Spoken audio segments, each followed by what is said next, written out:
And I'm thinking to myself right now, if I wanted to create a passive income, if I wanted to create a passive income of, let's say $5,000 a month, Mhm. can I have that within 1 year? Uh, it depends on how much money you're starting with. I mean, it's so you gotta look at how much you're gonna make per unit. I mean, if you're making, let's say you have 5,000, No, say, I'm willing to hustle and bustle, okay, man. I'm gonna go out there and I'm gonna find, the people that are gonna let me in for 5%, and they're gonna hold no, because then I can do more deals like that. So I'm talking about the person that has the mentality of like, I'm willing to do the work to go out there and find those people. How fast will it take me to own enough property to make $5,000 passive every single month?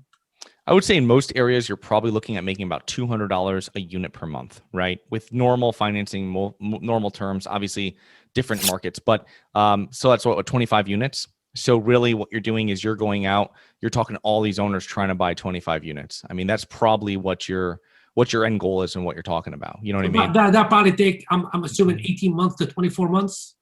Yeah, it depends. I mean, who knows? I mean, you might buy a 3 unit, then you might find someone at your local RIA that's got 25 units to sell. You know what I mean? I mean, it's there's mom and pops everywhere that you drive around and they haven't raised rent in years and they're just sitting back collecting money and they haven't had debt on it in 10 years. And, it's all this stuff. People live all this stuff all the time.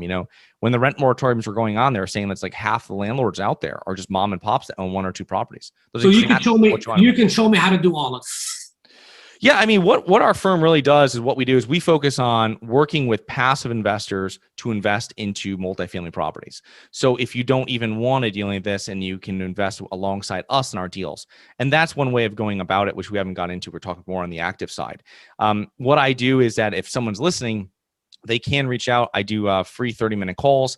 If I've done some coaching before, I don't have a formal program for it. But if you're very motivated, you'd like to work with me, we can do that as well. But mainly, what it is like we're really looking for multifamily, self-storage, mobile home assets, mobile home park assets, and we're going to put our money alongside our investors' money, and it'll be a quarterly distribution. Is kind of how we do it. And so that's an easy way when that's completely passive compared to what we're All right, talking now about. you got my attention. Now you got my attention all over again. I didn't know you had all that stuff in. So basically, I can say, all right, Charles, I'm going to hook you up. I don't know. I'm just throwing a number out there. I'm going to hook you up with $50,000.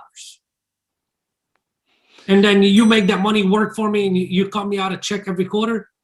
Yeah. So how it works is really what we're looking at for most deals is we're looking at a 7 to 9% cash on cash. So what that means is that if it was 8% cash on cash and you put in, that'd be a 2% return per quarter. So that's you're talking on $50,000. What is that? $1,000 per quarter coming in completely residual, and that's done quarterly. ACH it. We just direct deposit right into your account. And other deal, I mean, some deals work. Like our last deal, we didn't pay distributions until month 6 because it was a little bit more of we need a little bit more renovation, getting it situated before we could pay out. You don't want to, because you have to make sure you're paying out real returns. We're not paying out money we raised. And so that's the easiest way and most passive way of doing it. And but there's other ways. Some people want to be a little bit more active. I personally am passive and active. I invest into different asset classes within real estate that I don't know about. We're invested into like farmland and stuff like that. I know nothing about that. Passively, it's fine. It's right. It's another asset to invest into, but it's not something that I'm a professional or expert in. Right. So it's something that you can be active and passive. You don't have to go just one way or the other. And in that way, what our real goal is when you're investing like that is that we can refinance the property in 3 to 5 years or sell it in 3 to 5 years. And I mean, returns are crazy now for the last 2 years because of everything that's going. And that has to do with the market, not just because, operators like us are geniuses. It's just kind of everything that's going. So it's important, if you're interested in investing with us or with a different company, make sure that you take that in consideration.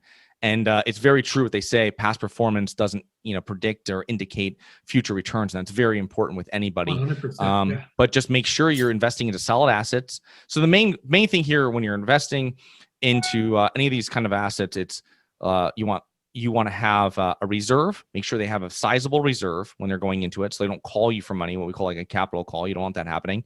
And make sure they're getting long-term debt.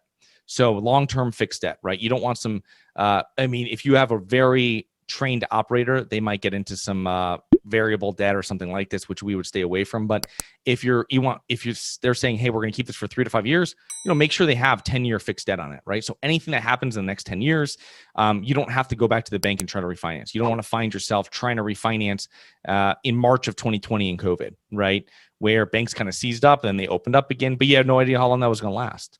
So that's when you get into trouble. And so long-term debt, and make sure you have reserves.